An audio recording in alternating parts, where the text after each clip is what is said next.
نياتهم وأعمالنا كأعمالهم ومقاصدنا بمقاصدهم على هذه النية وكل نية صالحة ومثل ما نوى شيخنا سيد عباس بن علي المالكي وأخو سيد محمد بن علي المالكي وأخوهما سيد علي بن عباس المالكي وسيد عباس بن أبي السلباب ومثل ما نوى بأمكو شعبي ومثل ما نوى بأمكو سيد محمد بن أمس سيد الفاتحة. بسم الله الرحمن الرحيم. الحمد لله رب العالمين الرحمن الرحيم مالك يوم الدين إياك نعبد وإياك نستعين اهدنا الصراط المستقيم صراط الذين أنعمت عليهم غير المغضوب عليهم ولا الضالين آمين. بسم الله والحمد لله والصلاة والسلام على سيدنا رسول الله سيدنا محمد بن عبد الله وعلى آله وصحبه ومن والاه. لا حول ولا قوة إلا بالله. نويت التعلم والتعليم والتذكر وتذكير النفع والانتفاع والإفادة والاستفادة والحث على تمسك بكتاب الله وسنة رسوله ودعاء إلى الهدى ودلالة على الخير ابتغاء مرضاته والقرب والثواب تعالى. السلام عليكم ورحمة الله تعالى وبركاته. Segala puji bagi Allah Subhanahu wa taala yang mana pada siang hari ini kita masih diberikan kesempatan oleh Allah untuk menjadi hamba-Nya yang terus-menerus tidak bosan-bosan untuk lebih mengenal Allah Subhanahu wa taala. Semoga hidupnya kita di tempat ini mendapatkan ridho-Nya serta taufik-Nya. Amin ya rabbal alamin. Shalawat dan salam serta salam selalu kita curahkan atas junjungan kita Nabi besar Agung Muhammad sallallahu alaihi wasallam yang mana kita berharap kelak yaumul qiyamah kita dapat dikumpulkan bersamanya di dalam surga. Amin ya rabbal alamin. Hadirin hadirat yang dirahmati Allah, alhamdulillah pada kesempatan siang hari ini saya ingin membahas tentang sebuah hal yang menurut saya ini sangat penting, karena dikatakan Indonesia ini ya termasuk kasus terbanyak di masyarakat adalah kasus perceraian. Kenapa perceraian banyak? Karena pernikahan hanya dilandasi sebab cinta. Sebab cinta tersebut akhirnya cinta itu kadang naik, kadang turun, kadang bertambah, kadang cinta ini bisa menjadi benci. Maka sebab itulah ya, sebab hanya modal cinta atau tresno atau apalah bahasanya ya, sebab love, about love, sebab cinta yang pernikahan itu hanya didasari cinta, akhirnya tidak bertahan lama usia pernikahan tadi. Delok ayu langsung cinta gitu. Delok ayu cinta kepingin ngawini nikah. Setelah nikah oh jebule ruwet pergol. Ya gitu. Nah, itu sebuah problem yang mana sebelum menikah seseorang itu harus mengerti hal-hal yang akan menjadi tanggung jawab dia sebelum nikah. Ketika kamu menjadi seorang suami, kamu punya hak dan kamu punya kewajiban. Dan seorang istri sebelum dia menjadi istri, dia harus tahu apa haknya, apa kewajibannya. Dan apabila hal ini dipelajari lebih dulu, dimantapkan sebelum nikah, insya Allah angka perceraian itu akan mengecil. Nah, oleh karena itu, maka pada kesempatan siang hari ini kita akan membahas tentang hal-hal yang berkaitan tentang pernikahan. Ya, walaupun kitab ini sangat tebal, insya Allah akan saya bahas secara runtut. Setiap kali nanti ada kesempatan kita lanjutkan. Setiap kali ada kesempatan kita lanjutkan. Maka pada kesempatan pertama, qala al-mu'allifu rahimallahu nafa'na bihi wa bi ulumihi wa ulumikum wa bi ulumi sayyid shalin fi darin amin. Di sini mu'allif mengawali daripada pembahasannya, ya dimanapun pembahasan itu pasti diawali dengan bismillah, hamdalah dan sholawat. Karena dalam sebuah riwayat Nabi mengatakan segala perkara yang dibal penting. Penting untuk siapa? Penting untuk syariat. Maknanya perkara ini adalah perkara yang baik untuk syariat. Itu ketika tidak diawali dengan bismillah, dalam riwayat tidak diawali dengan alhamdulillah, maka akan berkahnya ini kurang, bahkan bisa terputus berkahnya. Maka usahakan setiap langkah kita mau melakukan segala kebaikan, berangkat kerja bismillah, makan bismillah, mau mandi bismillah, kemudian mau ngantar istri bismillah, jemput anak bismillah. Segala sesuatu hal penting jangan lupa diawali dengan bismillah. Beliau mengawali dengan bismillah, hamdalah, kemudian memuji kepada Allah, kemudian bersolawat kepada Nabi Muhammad Sallallahu Alaihi Wasallam. Dan beliau berharap apa yang beliau bahas di tempat ini, yang mana kitab ini itu, pembahasan buku ini itu terbagi menjadi 3 bab inti. Intinya tiga bab. Bab pertama membahas tentang fitargib. Targib itu kenapa kita harus menikah, motivasi untuk menikah. Jadi bab pertama membahas tentang motivasi menikah dan bahayanya menikah. Jadi jangan dipikir nikah itu hanya sebuah kenikmatan. Orang-orang sebagian mengatakan nikah itu enaknya 3 bulan, ruwetnya seumur hidup. Ini yang bapak sudah merasakan ruwetnya nikah ya. 3 bulan pertama, masya Allah, dunia milik kita berdua. Yang lain semua ibarat debu ya, orang asing dan sebagainya. Tapi setelah 3 bulan, nah itu mulai ada lika-liku dalam pernikahan ya. Nah, jadi bab pertama membahas tentang apa? Penting ya, pentingnya pernikahan dan bahayanya pernikahan. Bab kedua menjelaskan tentang al-adab al-mar'iyah fil 'aqdi wal 'aqidah, yaitu adab di dalam ijab kabul. Dalam pernikahan pun ada tata caranya. Bagaimana sih cara menikah yang baik dan benar yang memang sesuai tuntunan Nabi? Kira-kira pernikahan kita yang sudah lalu itu sudah sesuai tuntunan syariat atau tidak?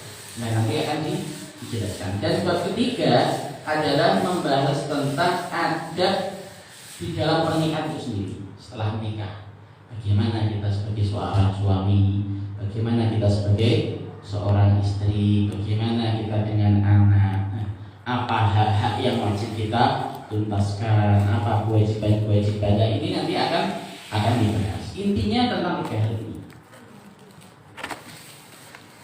Karena memang apa ya, mungkin kita sendiri ya, yang hadir ini sebagian, ketika saya bertanya apakah sebelum menikah panjenengan membahas, mempelajari hal-hal yang wajib penting di dalam pernikahan, mungkin sebagian kita banyak yang menjawab ya kenapa menikah, ya karena saya sudah sayang, kan gitu. Saya cinta dan dia juga cinta dengan saya, kita punya visi dan misi yang sama, akhirnya kami menikah. Di balik itu ada hal penting, karena segala sesuatu itu kalau tidak didasari dengan perkara yang baik atau niat yang baik, maka hal itu tidak akan bisa bertahan lama. Dan sebaik-baiknya niat itu apa? Ketika kita niatkan saya membangun pernikahan ini karena Allah. Nah, ini yang terkadang hal ini mungkin oleh kita anggap remeh ya. Tapi ini penting. Maknanya kalau memang kita ini melakukan sesuatu karena Allah, maka hal yang tidak nyaman pun ketika karena Allah kita siap. Nah, itu kayak saya katakan tadi, orang nikah itu kan 3 bulan nikmat, seumur hidup nikmatnya double gitu. Nah, oke. Jadi pembahasan kita masuk dalam bab pertama. Bab pertama ini membahas tentang motivasi di dalam menikah dan bahayanya menikah. Jadi menikah pun ada bahaya. Dikatakan bahwasanya para ulama itu berbeda pendapat di dalam keutamaannya menikah. Sebagian mereka mengatakan bahwasanya menikah itu lebih afdol daripada menyendiri untuk ibadah. Yang mana dikatakan sebaik-baiknya waktu untuk munajat kepada Allah itu kapan? Di sepertiga malam terakhir. Itu waktu yang paling baik. Karena apa? Semua orang itu tidur, lupa dengan Tuhan. Kita menyempatkan diri untuk ingat dengan Tuhan. Maka dikatakan waktu itu, ya, yang kita gunakan untuk ibadah kepada Allah dikala semua orang tidur, itu kalah mulia dengan menikah. Menikah lebih afdal. Bayangkan, padahal dalam pernikahan, setelah menikah ya, itu segala yang kita lakukan nikmat, pahala, enak pahala lebih. Ya, nggak ada orang itu nikah suami istri sama-sama mau, itu dipaksa, nggak ada. Tapi kalau ulang sholat kita harus maksa diri.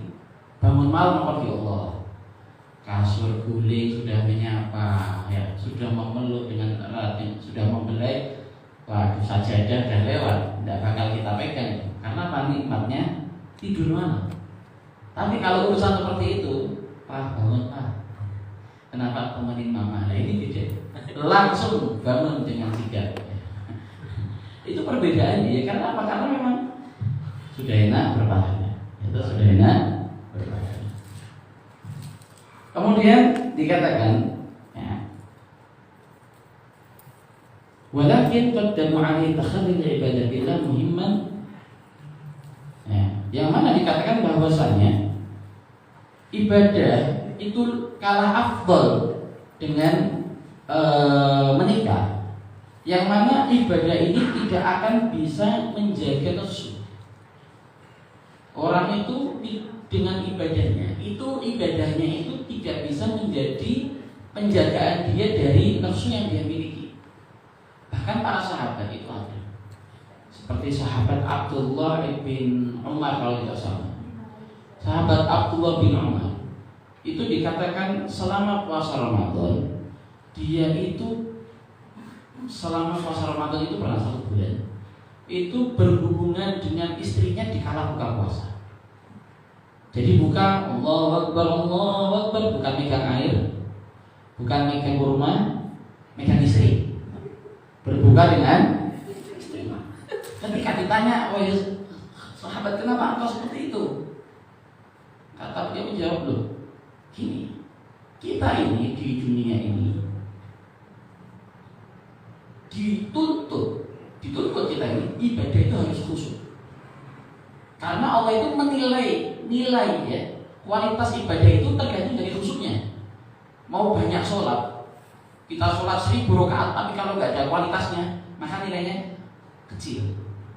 Tapi kalau kita sholatnya cuma sholat wajib saja, tapi berkualitas, khusyuk, nyambung, nah itu nilainya besar. Makanya dalam sebuah hadis Nabi mengatakan orang yang senang ibadah dibandingkan dengan orang yang ulama, dibandingkan dengan orang yang ahli ibadah itu ibarat saya dan orang di bawah. Maknanya jauh. Ulama walaupun dia itu dari segi ibadah mungkin dia ngerjakan yang wajib saja misalnya, kalah dengan orang-orang yang ahli sholat, setiap hari sholatnya 100 rakaat. Ya walaupun zaman sekarang ya ada, cuma di sini semoga ada juga ya. Semoga ada juga. Itu kenapa lebih afdalnya ini? Karena walaupun 4 rakaat tapi kualitas. Nah, yang 100 rakaat yang penting dia sholat memperbanyak, maka kualitasnya kalah. Yang 100 rakaat belum tentu nyambung, yang 4 rakaat bacaan Qur'annya santai, enak, bahkan mungkin terkadang mereka nangis dalam sholatnya, meresapi ibadahnya kepada Allah Subhanahu. Nah, jadi Abdullah bin Umar menjawab, karena orang itu ketika dia ibadah kepada Tuhannya dan dalam dirinya ada nafsu yang mengganggunya, maka kekhusyuan itu nggak bakal didapat. Jangan sampai ketika sholat nyembahnya masuk Allah, di pikirannya mikir istri. Lah, hakikat itu kehidupan. Kita nggak bisa mungkin manusia punya yang namanya hawa nafsu. Lah maka beliau mengatakan, saya ketika ada tank menggauli istri saya, agar setelah itu saya bisa fokus dengan ibadah. Dan ini sahabat Abdullah bin Umar ini termasuk dikatakan sahabat yang zuhud, bukan orang yang kaleng-kaleng ya. Zuhud ini. Jadi bukan berarti orang zuhud itu gak menikah. Kan kita melihat zuhud tidurnya di bawah kolong, pakainya koran ya. Itu bukan zuhud, itu orang susah. Orang yang zuhud itu orang yang dalam hatinya tidak ada keterikatan dengan dunia, sampai dia takut, bisa aku makan apa ya, besok gimana ya. Jadi dia takut, ada ketakutan yang berlebihan dalam dirinya ketika dia tidak memiliki sesuatu. Itu yang namanya orang tidak zuhud. Tapi orang yang zuhud, mau dia dalam keadaan apapun, ininya tenang, tetap bisa menjalani hidup. Kok bisa? Bagaimana? Ya dengan proses. Semuanya ada proses. Tidak ada orang tiba-tiba jadi orang yang seperti itu. Nah, itu nafsunya sudah dilarang. Makanya kalau di dalam Imam Ghazali itu, di dalam kitabnya, orang-orang zaman sekarang itu aneh. Kenapa aneh kata Imam Ghazali? Mereka itu mengejar dengan berlebihan sesuatu yang sudah Allah pastikan. Dijelaskan oleh Nabi. Kita kan Muslim ya, kita percaya dengan hadis, kita percaya dengan ayat Al-Quran. Di dalam hadisnya Nabi menjelaskan ketika usia kandungan seorang anak itu berusia 4 bulan 10 hari, ketika roh itu ditiupkan, maka Allah telah menetapkan 4 hal. Allah tetapkan, yaitu salah satunya rezeki daripada hamba tersebut. Maknanya rezeki kita ini sudah ditetapkan. Imam Ghazali mengatakan, saya sungguh heran kepada orang-orang yang mereka itu rezekinya sudah ada jatahnya, tapi dia mengejar rezeki itu seakan-akan rezeki itu takut direbut oleh orang lain, sampai lupa waktu kerja, sampai lupa waktu. Maknanya kerja sampai lupa waktu. Dan lebih herannya lagi Imam Ghazali, mereka menyia-nyiakan sesuatu yang Allah perintahkan. Allah mintanya itu kita ini waktunya surat 5 itu sholat, waktunya puasa. Lah yang Allah minta kita sia-siakan, yang Allah sudah kasih jatahnya kita kejar. Nah itu terkadang kita tanpa kita sadari. Oleh karena itu, ini bukan tentang larangan kerja ya, tolong dipahami, jangan salah kerja. Tapi pada akhirnya waktunya ibadah, waktunya kerja ya, itu yang diharapkan oleh Nabi Sallallahu Alaihi Wasallam.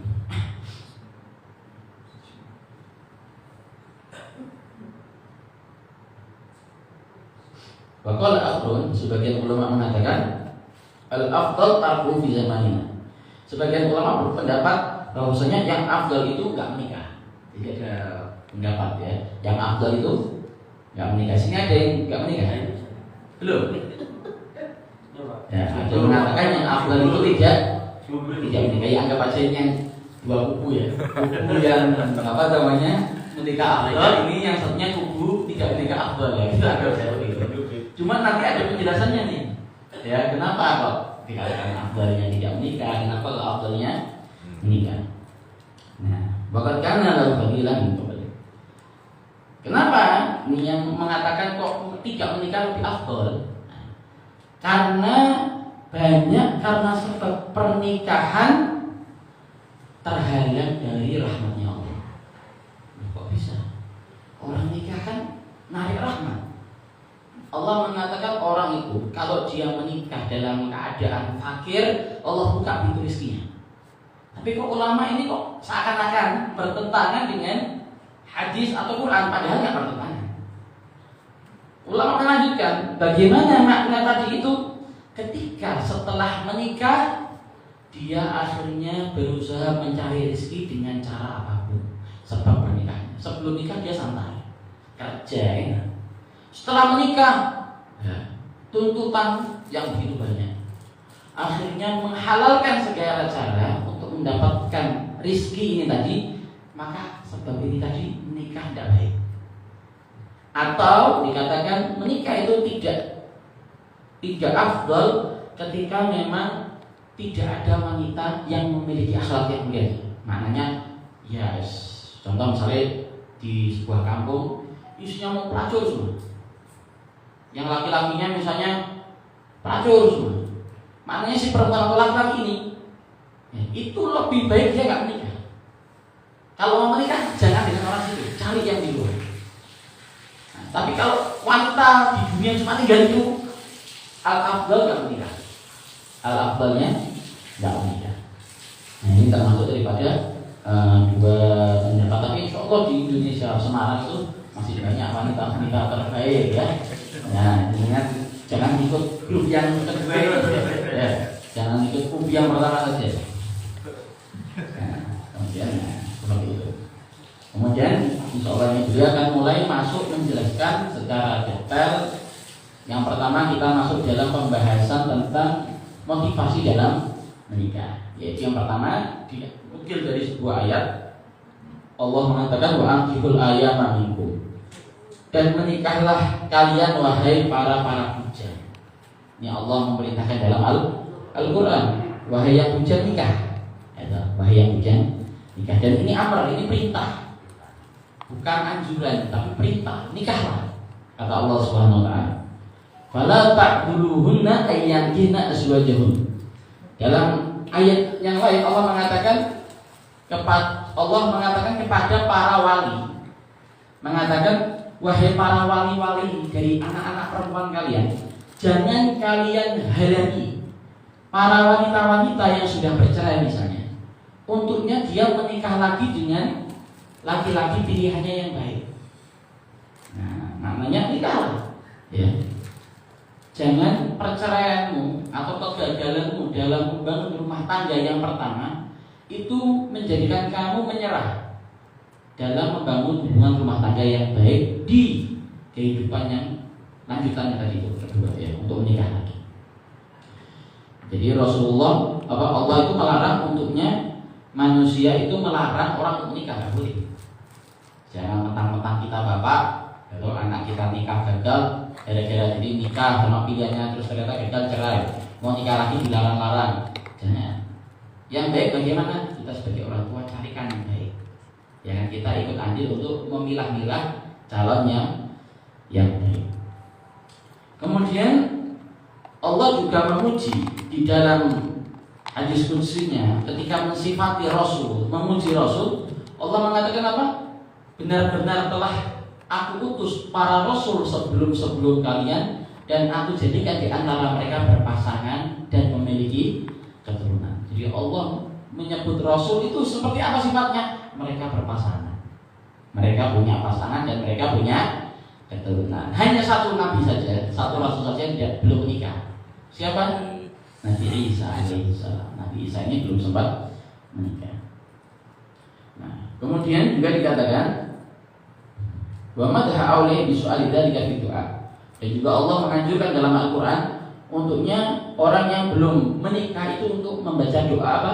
Rabbana hab lana min azwajina wa dzurriyyatina qurrata a'yun waj'alna lil muttaqina imama. Yang artinya wahai Tuhan kami, berikanlah kami daripada istri-istri kami dan pasangan-pasangan kami dan keturunan-keturunan kami yang dapat menyenangkan hati kami.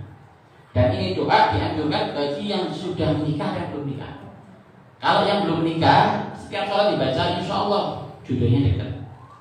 Yang belum punya anak dibaca insya Allah segera memiliki anak. Yang sudah menikah, ya, untuk apa dibaca doa ini? Bukan untuk tambah istri ya.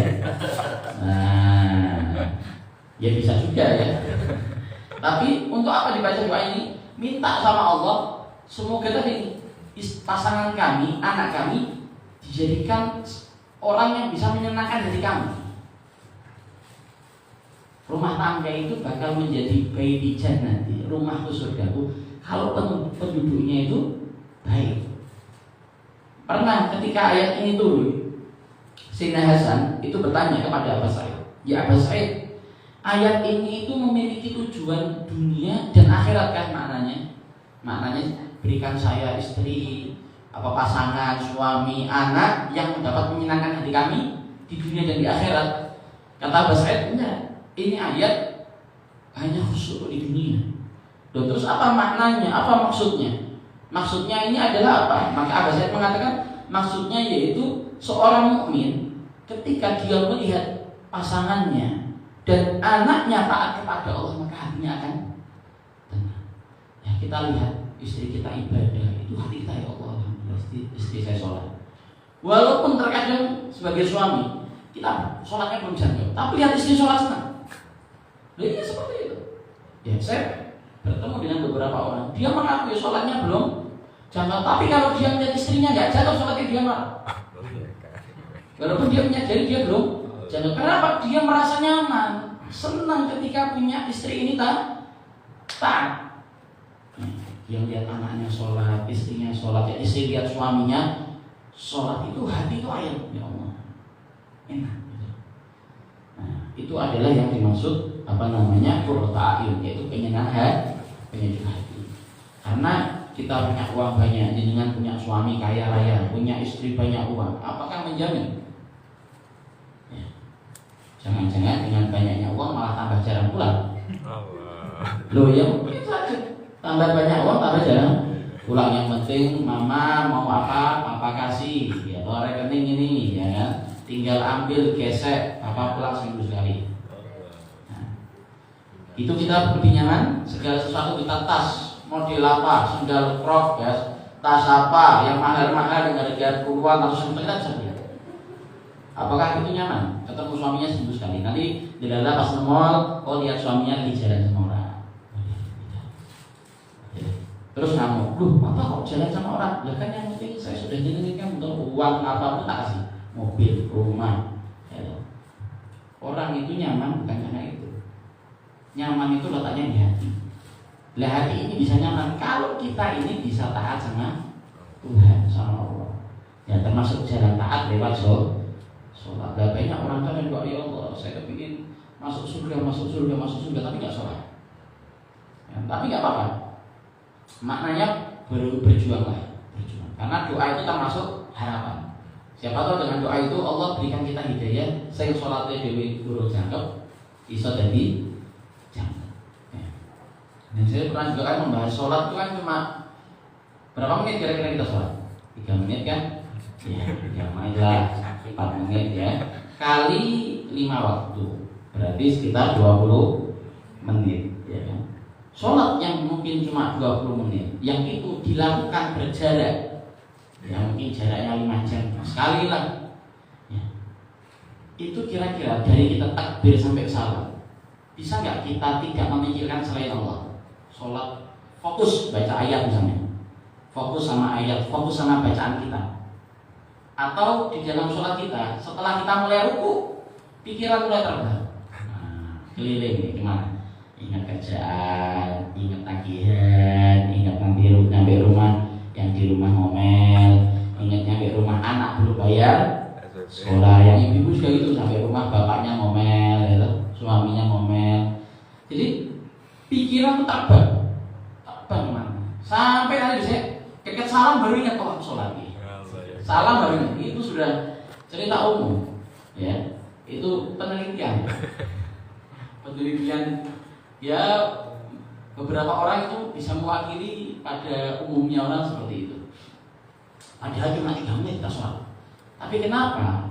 Kalau kita ketika asik dalam sesuatu, misalnya main game, kita itu kalau ada main game itu nggak kerasa 1 jam, ya tuh gini terus. Atau lagi asik dengan chat, atau lagi asik lihat film, atau lagi asik dengan kerjaan, di depan laptop tuh ngetel terus sampai 1 jam, 2 jam, itu bisa antem, bisa fokus, nggak kepikiran kemana-mana. Tapi kalau kenapa sholatnya 3 menit, belum dapat 3 menit, pas 1 menit jalan itu sudah pikiran kemana-mana. Nah karena tadi, karena memang itulah setan di dunia ini, dia nggak mau kita ini jadi hamba yang taat. Yo paling tidak lah kalau bahasa saya, kita belum bisa taat banget, taat siti lah paling tidak gitu. Paling tidak lah sholat 5 waktu ini kita jaga, ya kan. Ramadan, ya Ramadan, yang sunnah nggak usah dikerjain. Kalau saya katakan nggak usah ngerjain sunnah, wajib dulu kita bisa sempurna, kita baik ya, baru nanti akan tumbuh senang ngerjakannya yang sunnah. Tapi kalau yang sunnah-sunnah kita kerjain, yang wajib enggak ya sama aja bohong gitu. Ibarat orang itu bayar utang, ya, tapi mau bunganya tok sing dibayar. Ya enggak akan lunas ya, bunga. Nah ya kamu pokoknya seperti itu. Kemudian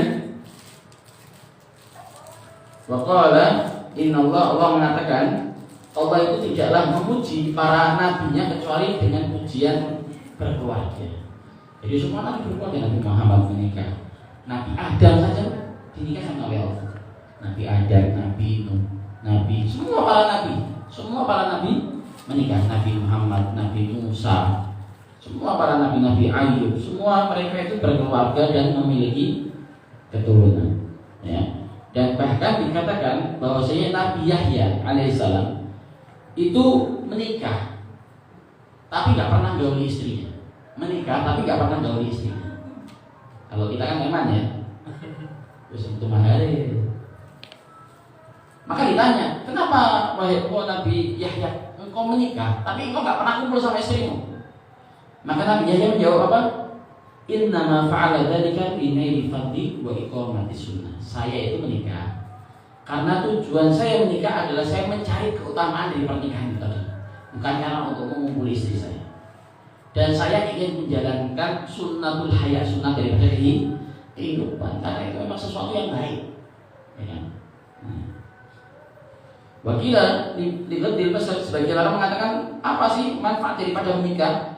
Menjaga pandangan. Kita khususnya laki-laki ya, laki-laki itu kan hobi melihat wanita ya, walaupun sudah menikah. Apalagi kalau melihat yang kurang bahan ya, kurang kain, itu pandangannya tambah fokus. Ibaratnya itu kayak kalau di HP itu diperbesar, tambah mata tambah sipit ya, saking fokusnya. Lah itu dengan menikah kita akan jaga pandangan. Makanya para ulama mengatakan kalau kamu itu ketika di luar melihat wanita lain tiba-tiba muncul benih-benih syahwat nafsu, maka bagaimana? Datangi istrimu. Kata Nabi, datangi istrimu. Ini Nabi yang nyuruh. Datangi istrimu dan selesaikan urusan itu di situ. Ya. Karena itu syahwat akan selesai di situ. Selesai urusanmu, selesai. Mau lihat yang model apa tidak ada, akan kepikiran lagi. Dan ini pembahasan jatuh kok saru ini bukan saru. Ini yang terkadang kita nggak sadar. Bagaimana cara kita mengantisipasi masalah ini tadi? Maka harus ada kerjasama antara suami dan istri. Nggak boleh saling egois, saling seenaknya sendiri, nggak boleh. Harus saling mengerti ya. Makanya harus ada keterbukaan, ngobrol, ya kan? Orang itu kan nyobanya macam-macam, ada yang nyobanya dia harta. Urusan harta dia nggak bisa nahan, yang lain dia bisa atasi. Syahwat dia bisa atasi semua. Urusan susah, nggak punya uang, itu dia berat. Ada lagi yang dia beratnya kalau jadi orang yang nggak dipandang, itu dia berat. Nggak punya uang nggak apa-apa, yang penting dia RT misalnya. Dia harus orang yang terpandang. Ya kan? Ada lagi orang itu cobaan paling beratnya syahwat. Dia nggak jadi orang kayak nggak jadi siapa-siapa nggak apa-apa. Nggak punya uang nggak apa-apa, tapi syahwat dia nggak. Nah ini kita harus tahu kita beratnya di mana. Oh, di beratnya di dalam urusan ini harus diobati. Setiap orang itu pasti nggak luput dari 3 ini cobaan. Ini cobaan 3 ini adalah cobaan yang pasti salah satunya, minimal salah satu. Yang paling musibah 3-3-nya ada. Itu musibah. Tapi minimal salah satu ada pada diri kita semua. Nah ini kita harus kita teliti. Kira-kira kita ini cobaannya di mana? Nah, mungkin seperti masnya ini tuh sahabat kecil ya kan, jadi santai kan gitu ya. Tapi mungkin yang lain itu berat itu mungkin yang lain berat. Terus juga libatil basar ya. Wa Isa alaihissalam, ada pun Nabi Isa alaihissalam, yang mana Nabi Isa itu akan menikah setelah turun. Nanti ketika diutus lagi Nabi Isa, maka Nabi Isa akan menikah dan memiliki keturunan. Bahkan Nabi Isa pun nanti akan menikah. Ada pun akhbar atau hadis. Ini sampai jam berapa? Mau derek. Jangan derek, ini jam 5 nanti. Sebentar lagi ya. Ada pun hadis, yaitu banyak hadis menjelaskan yang Nabi mengatakan Salah satunya nikah adalah kesunahanku. Barang siapa yang tidak senang menjalankan sunnahku, maka dia tidak senang dengan aku. Jadi Nabi menggambarkan senang nikah itu sama saja senang sama Nabi. Ya, senang nikah itu maknanya bukan terus nikah cerai, bukan. Maknanya orang yang mau menikah, ya, maka itu tanda dia menunjukkan cintanya kepada Nabi. Ya, nikah sunnati dalam hadis lain Nabi mengatakan, nikahlah kalian semua dan perbanyaklah anak, karena sesungguhnya kalian itu akan aku banggakan ketika yaumul qiyamah, walaupun anak tersebut anaknya gugur. Maknanya ada orang hamil, kemudian belum sempat lahiran keguguran, anaknya gugur itu tadi akan juga dibanggakan oleh Nabi nanti yaumul qiyamah. Ya. Jadi nanti di yaumul qiyamah itu para nabi itu mereka akan saling membanggakan. Ini umatku nih, kumpul semua. Nah, di belakang kita belakangnya Nabi Muhammad. Bagus sebenarnya. Ini umatku, jumlahnya sekian banyak. Yang sana, semua saling banggain Nabi Musa, Nabi Isa. Ini umatku nih, banyak yang soleh, solehin, solehat. Gitu kan. Jadi mereka saling berbangga-banggaan. Dan bangga-banggaan di akhir nanti ini bukan bangga-banggaan yang dibenci, tapi bangga-banggaan yang disenangi oleh Allah. Maknanya apa? Mereka saling membanggakan umatnya yang berlomba-lomba dalam kebaikan. Ya, di akhirat. Tapi kalau membanggakan itu di dunia nggak senang Allah. Tapi nanti di akhirat dan yang membanggakan bukan kita, nabi kita yang bilang. Nih namanya Pak siapa? Pak Ahmad nih, Pak Ahmad umatku nih, masya Allah, salihin ya toh. Nih Mas siapa? Mas Taufik ini, masya Allah, salihin, yang ibu-ibu ini dari apa sekolah ini? SD Tanjatan ya. Ini sholihat semua nih, masya Allah, pengikutnya saya dibanggakan oleh Nabi Sallallahu Alaihi Wasallam. Nanti di akhir zaman seperti itu. Kemudian Nabi juga mengatakan, barang siapa tidak senang dengan kesunahanku, maka bukan bagian diriku, bukan golonganku, bukan kelompokku. Ini paling berat. Kalau kita dikeluarkan dari circle-nya Nabi, ya kan sekarang kan zamannya circle-circlean ya. Nah, kalau sampai kita ini dikeluarin, nggak apa-apa, kita dikeluarin dari circle dunia. Tapi kalau di akhirat kita keluar dari circle Nabi, nah kita bingung numpang menurut siapa masuk surga Nabi. Maka kita jangan sampai dikeluarkan dari circle Nabi, karena bukan bagian dari Nabi. Terus Nabi juga mengatakan, barang siapa meninggalkan menikah, jadi nggak nikah, tujuannya apa? Takut miskin. Wah, mungkin aku rapi, tujuannya kakean jaluk, atau iso nabung, gitu. Nanti saya mau kerja dulu, mau kaya dulu, baru saya nikah. Ya. Bahkan itu termasuk sesuatu yang Nabi tidak senang. Nikah itu udah sampai tua. Ya kan? Apakah terus pernikahanmu itu akan membuat kamu miskin? Nabi sudah bilang kalau kamu miskin, Allah akan buka rezekinya lewat pernikahan. Jangan urusan itu kamu menjadi penghambatmu untuk menikah. Sampai tadi mengatakan barang siapa orang itu meninggalkan nikah karena takut miskin, maka dia bukan umatku, kata Nabi Sallallahu Alaihi Wasallam. Ya. Nabi juga mengatakan, maka nabu taulin falituzawwaj. Barang siapa kalian punya kemampuan untuk memberikan mahar dan menafkahi. Nafkahnya laki-laki itu apa sih untuk istri? Masih emas, berlian. Nafkah wajib seorang suami itu istri. Itu apa? Laki-laki suami wajib memberikan yang pertama adalah keamanan untuk istrinya. Harus aman istrinya, itu wajib. Keamanan, keselamatan, kenyamanan. Kemudian yang kedua, suami wajib memberi nafkah untuk makan di hari itu. Itu yang wajib. Bukan terus harus ngasih terus 1 bulan. Yang wajib cuma 1 hari. Ya, hari ini 3 kali makan. Suami wajib ngasih makan istrinya sehari 3 kali dengan menu yang layak. Kalau misalnya kok cuma bisa ngasih 2 kali, berarti si suami ini punya hutang sama istrinya, dan si istri dia berhak untuk menagih hutang dari suaminya. Yang ketiga, wajib memberikan pakaian yang layak untuk istrinya. Yang wajib untuk memberikan pakaian yang layak untuk istrinya. Nah, ini yang paling inti. Ya, adapun make up, skincare. Nah, ini monggo dibahas sendiri. Ya, monggo dengan bahas sendiri. Nah, nanya monggo dengan bahas sendiri. Kalau dengan kepingin lihat istrinya wajahnya enak ya, kemudian baunya harum ya berikan parfum, berikan skincare. Pulang kerja ngamuk-ngamuk di bojone ya toh. Wajah belang-belang misalnya. Ambu atau wangi, ambu dapur terus. Padahal mungkin mergo bojone ora tau kayak duit skincare, ora tau kayak duit minyak wangi, ora tau kayak duit pakaian sing apik lah akhirnya ngono. Nek kepengin istrinya itu baunya harum dan sebagainya, ya sudah, jangan disuruh kerja.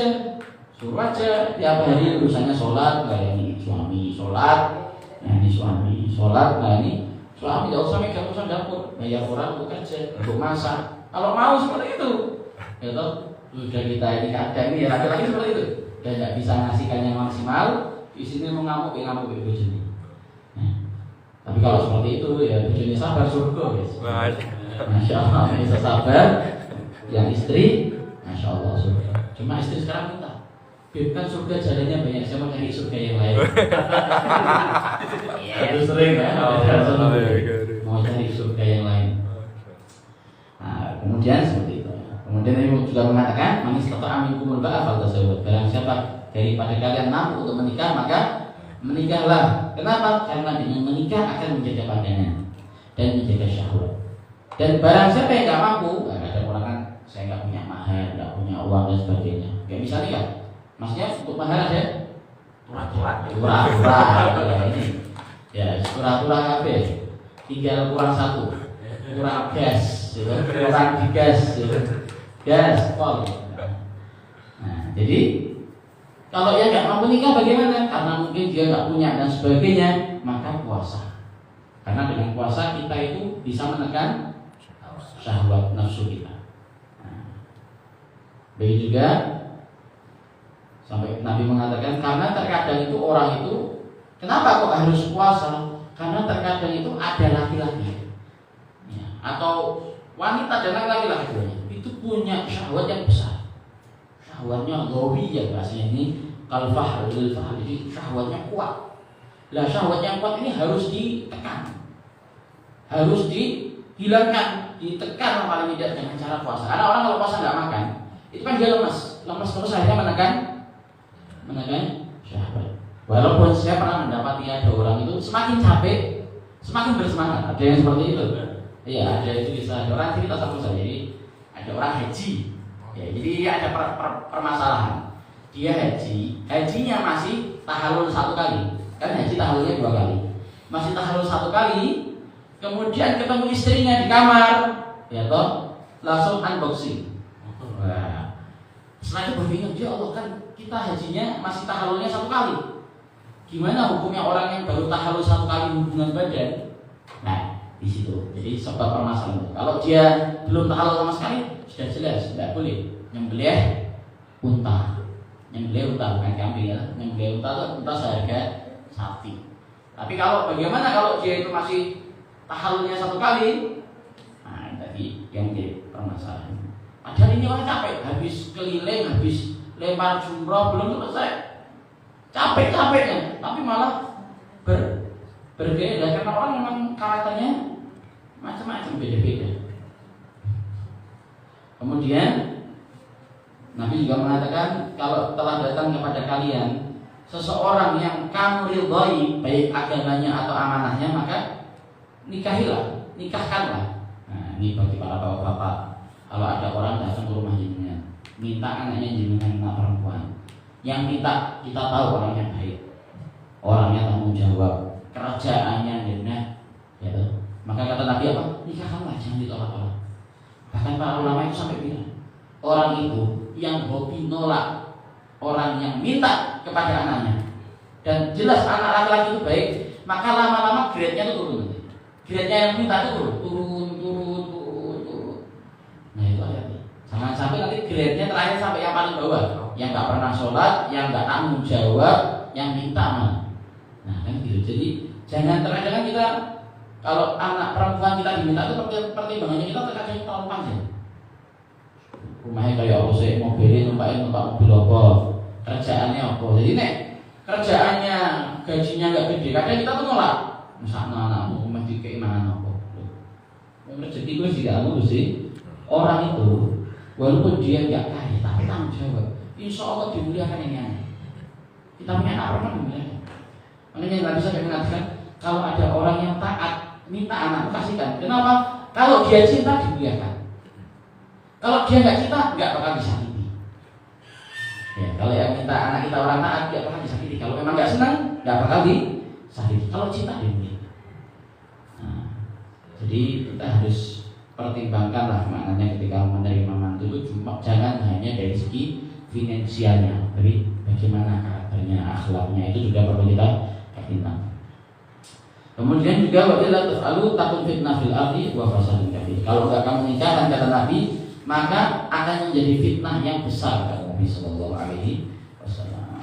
Barang siapa yang menikahi karena Allah, barang siapa yang menikahi karena Allah atau menikahkan karena Allah, maka dia akan menjadi kekasihnya Allah Subhanahu wa taala. Nabi juga mengatakan barang siapa yang dia menikah maka setengah agamanya telah terjaga, tinggal berhati-hati di setengahnya yang lainnya.